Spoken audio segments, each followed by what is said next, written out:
guys, got minis over there. We got him. Got you. Oh, holy crud muffins. You got owned by the Aron-Ra, dude. The dude with the cool hair? How? You lied about evolution and you spreading false information. When did I lie? Lie. You lied all through that video, and in the follow-up to it too.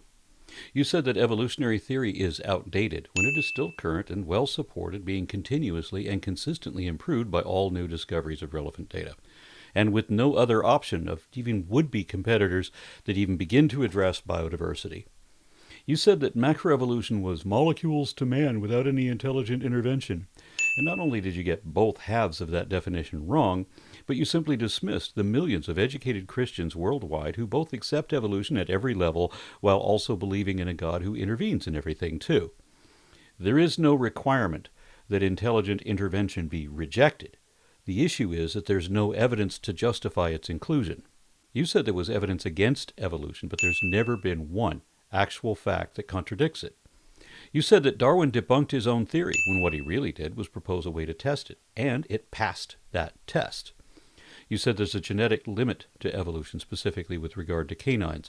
I provided a genetic study of canines that disproved your claim, which you have neither acknowledged nor corrected. So I want to remind you and everyone else that when I said that to watch our interaction and notice that the apologist, in this case you, is never honest enough to correct their errors or even admit correction. Instead, you came up with this feeble excuse. The information is right there on the Hoover Institute. It's like saying I watched the news and I just shared it. No, that's a lie too. Several of the lies you told in your video are not on that site. They are your own. You did cite Michael Behe's bogus claim that there were many irreducibly complex systems in the cell, a claim that has already been disproved even by Christian scientists, both in science and in a court of law.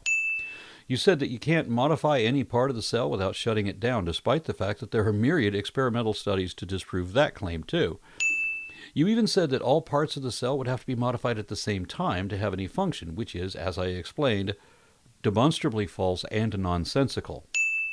If you share such misleading information, that's on you. That's your fault. If you did it accidentally out of your own naive foolishness, then it is incumbent upon you to correct it, which you have not done. That makes you complicit in what we now know to be a deliberate deception. You said that John Lennox explained how Darwin's original theory is not only false but impossible.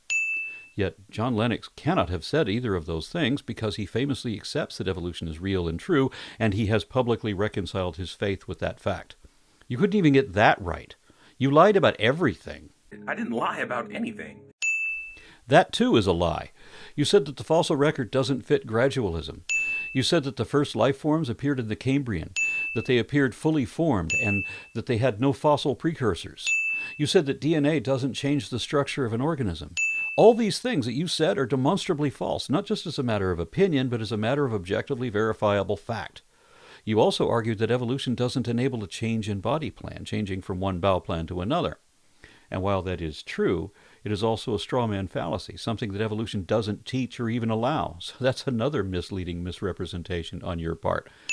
You said that we've never found any transitional species at all, ignoring the fact that we've actually found thousands of them, even according to the strictest definition of that word. You said the evidence, which you cannot cite, better fits with a magical creation than with natural processes that we can test and observe, and that we use throughout agriculture.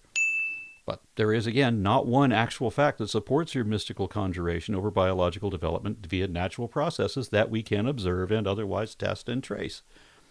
You said that the theory of evolution no longer stands the test of time, but it remains the one and only explanation of biodiversity, scientific or otherwise. You said that your mythology explains our existence and diversity better than evolution does. But even if creationism was true, which we know for certain that it isn't, it still doesn't explain anything at all. Magic is not an explanation. And creationism doesn't even begin to address anything that evolution really does explain accurately and in exhaustive detail. You said you go for the facts of life, not false ideologies. Yet you ignore and deny the facts of life in order to promote a false ideology. And regarding your citation of intelligent design propaganda, you said, It within reason shows skepticism and questions the evolution concept of Darwinism. Your citation of reality-denying anti-science apologetics is a rejection of reason to promote faith instead, dishonestly. Even referring to evolution as Darwinism is deceptive, because intelligent design propaganda redefines large-scale evolution as Darwinism in an attempt to make the science seem like just another religious belief. Because the favorite tactic of religious apologists is projecting their own faults onto others in the game of tu quo qui, a logical fallacy of you're just as bad. But no, we're not. We will not share your faults.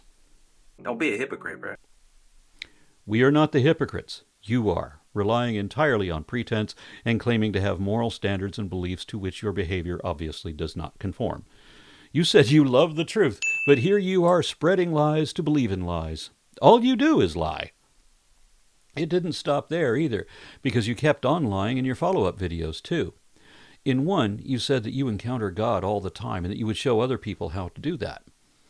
That one I won't count as a lie, because I remember saying and believing much the same thing back in my days of neo-pagan spiritualism, because the complex question fallacy works the same way in every religion. That's why faith is the most dishonest and auto-deceptive position it is possible to hold. It doesn't matter what faith it is. So while what you said was still wrong, I understand why you said it, and I understand that when you said it, you might even have believed that it was true, just like I did when I was your age and I said something similar about my faith at that time.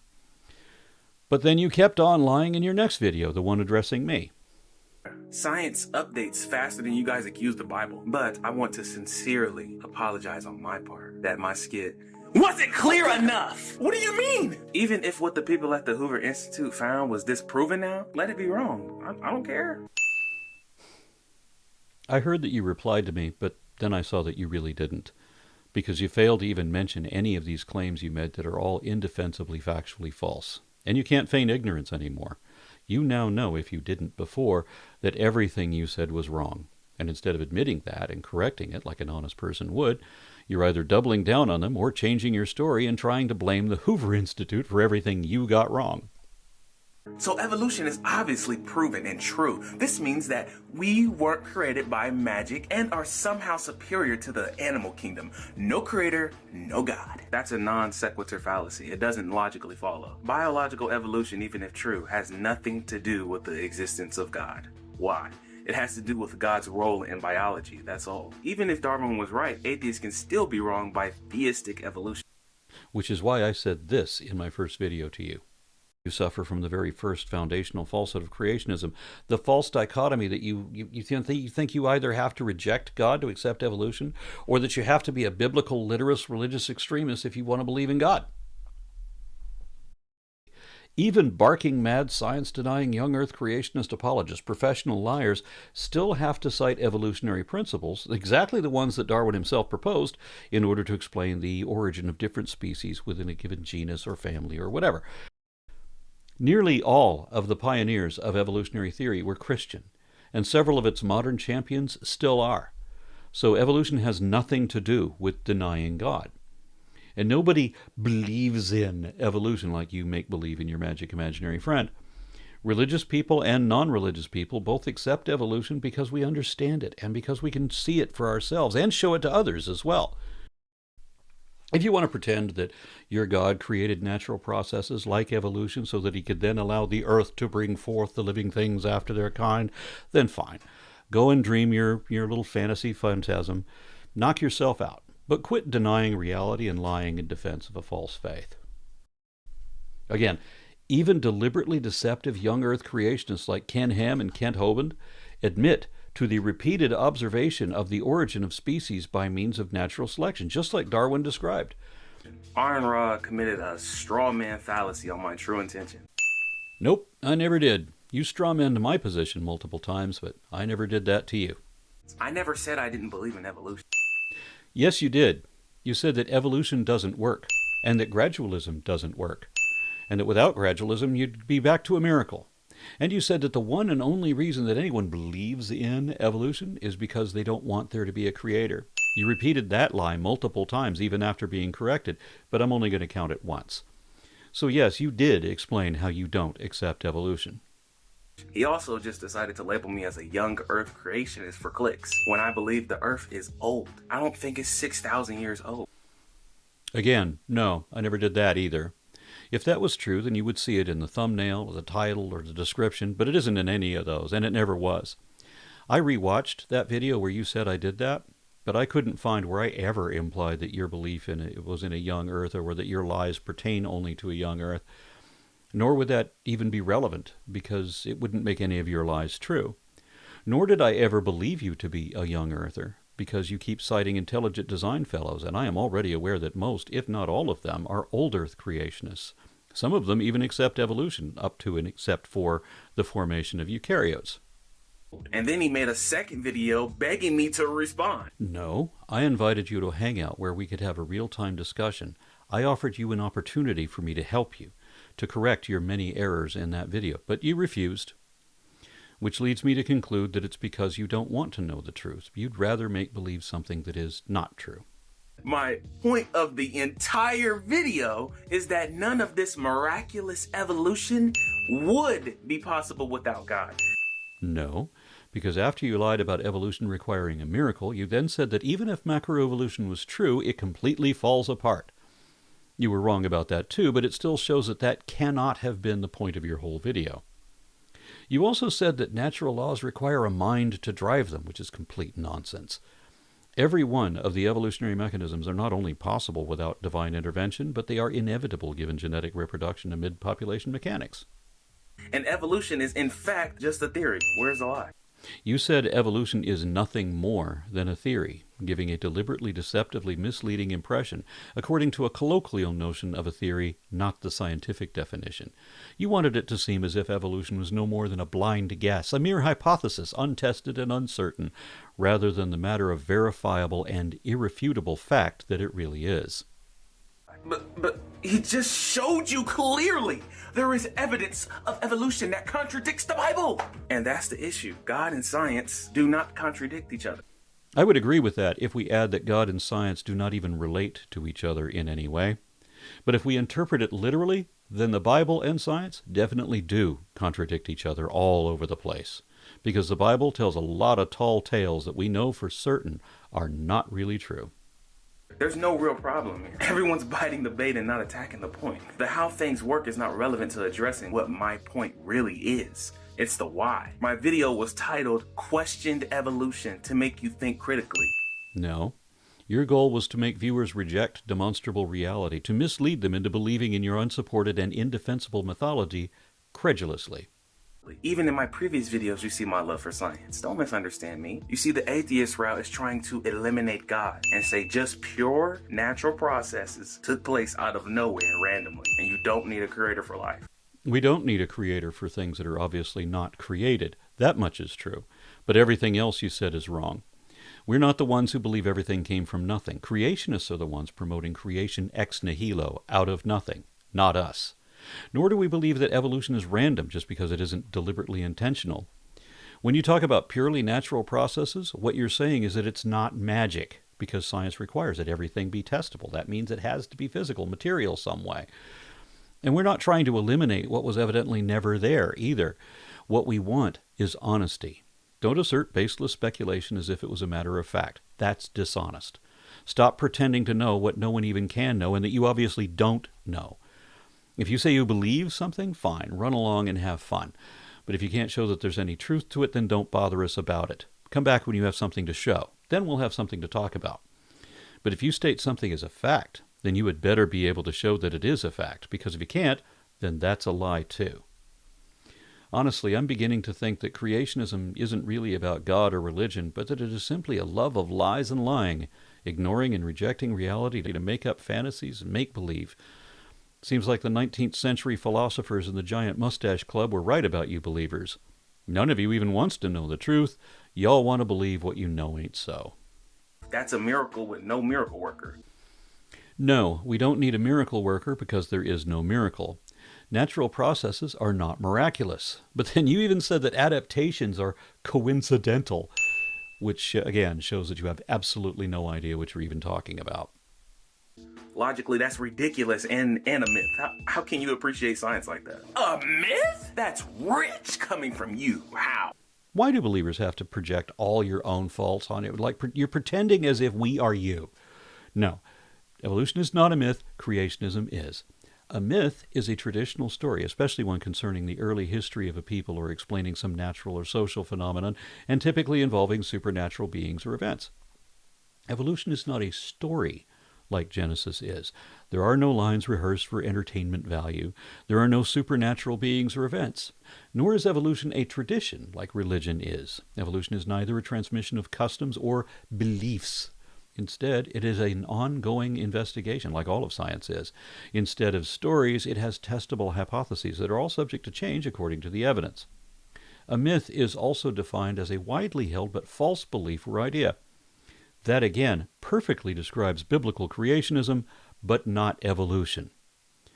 Because we can verify that evolution is actually real, both past and present. It's illogical to say that evolution explains everything in life. That's why we don't say that. Instead, we say that evolution is the one and only explanation of biodiversity, because that's a fact. It is. It's meaningless, and it's too easy. It's obviously not too easy for you, since you're having such difficulty with this. Remember when I already told you how the National Academy of Sciences said that the discovery and understanding of the processes of evolution represent one of the most powerful achievements in the history of science.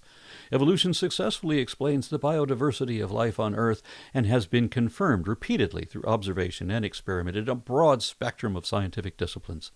Evolutionary science provides the foundation for modern biology. It has opened the door to entirely new types of medical, agricultural, and environmental research and has led to the development of technologies that help prevent and combat disease. That is profoundly meaningful. It's not enough of an explanation of this life we live in. Evolution can explain a lot of things, but there's key things that it cannot explain, and that's the origin of life. Notice that the Big Bang Theory explains cosmic inflation and the origin of the first chemical elements, but it does not explain the origin of life. Then stellar nuclear synthetic theory explains the origin of heavier elements, but again, not the origin of life. Nebular theory explains the origin of the stars, but not the origin of the planets, nor chemical elements, nor life. Planetary accretion theory explains the origin of planets, but does not explain the origin of the stars, nor any of the elements, nor the origin of life. Abiogenesis is a colloquial name for a body of different chemical processes evidently involved in the origin of life. While what we know about that so far does explain much of that, none of it explains the diversity of life, nor the origin of the planets and the stars and the elements. Likewise, evolution does not explain the origin of life, nor the origin of elements, nor the origin of anything other than the origin of species from pre-existing populations of ancestral forms. Abiogenesis pertains to the origin of life. Evolution pertains to the diversity of life. You see, you got to change your mindset. You're thinking why, but I'm going deep. If the God of the Bible is all-powerful and can create whatever he wants in any way he wants, you can understand evolution and long time periods within the 7 days of creation. At this point, you wander into the weeds of excuses trying to rationalize an irrational belief. And I'm not even going to bother with all of that, other than to note the fact that the Bible doesn't have any science in it at all, and almost no history either. It does, however, say a whole lot of stupid shit. Like when God himself describes the earth as taking the shape of clay under a seal, meaning that the earth is a flat disk. This is what God believed, obviously, this is people writing the character of God. These are not the words of God. Don't pretend as if the Bible has any science in it. I read it already, so I know better than that. The more we learn about science and history and philosophy and a number of other things, the less true the Bible is. That trend has continued for thousands of years, and it is far too late for that to change. If we defer to experts when it is the wise thing to do, then you misrepresent that too as an appeal to authority. We don't have authorities in science, and it's only a fallacy if you appeal to a false authority, which you do. We don't have to argue that there is no God involved. We simply do not assume and dishonestly assert what is not evidently true the way you make believers do. Then you went on rambling about early scientists, many of whom lived before evolution was ever proposed, and who were raised at a time and place when Christianity was strictly inculcated from birth. You claim that they were inspired by God and the Bible at a time when they were required to say such things or face capital punishment for blasphemy, heresy, and apostasy. Not that they didn't really believe. Their culture really gave them little choice. But you say they were inspired by the Bible, even when some of them accepted evolution or even contributed to it. Not only is there no inherent conflict with science and God, but Christian theology was essential for the rise of science itself. Christian theology itself, the theology, contributed nothing to science, ever. That's just another lie, one of dozens you've told so far. And you kept repeating the lie that we are trying to disprove God. But there's no reason to disprove an unsupported assertion of impossible absurdity. Nor would we even try to suppress the possibility of God if there was one. You need a precedent or parallel or verified phenomenon indicating that such a possibility exists. But you don't have any of that, which means that your God is literally not even a possibility. Yeah, atheists can do great things. Yes, they can discover things. But without God, it won't make logical sense. It'll just confuse you more and more. Logic itself is grounded in God existing. No, it isn't. I knew you wouldn't take my word for this, so I met with a famous philosopher, Dr. Stephen Law, a director of philosophy at Oxford University and editor of the journal Think, which is sponsored by the Royal Institute of Philosophy. I'll put a link to that discussion in the description. He and I spoke for a half hour or so about how logic is not grounded in God existing.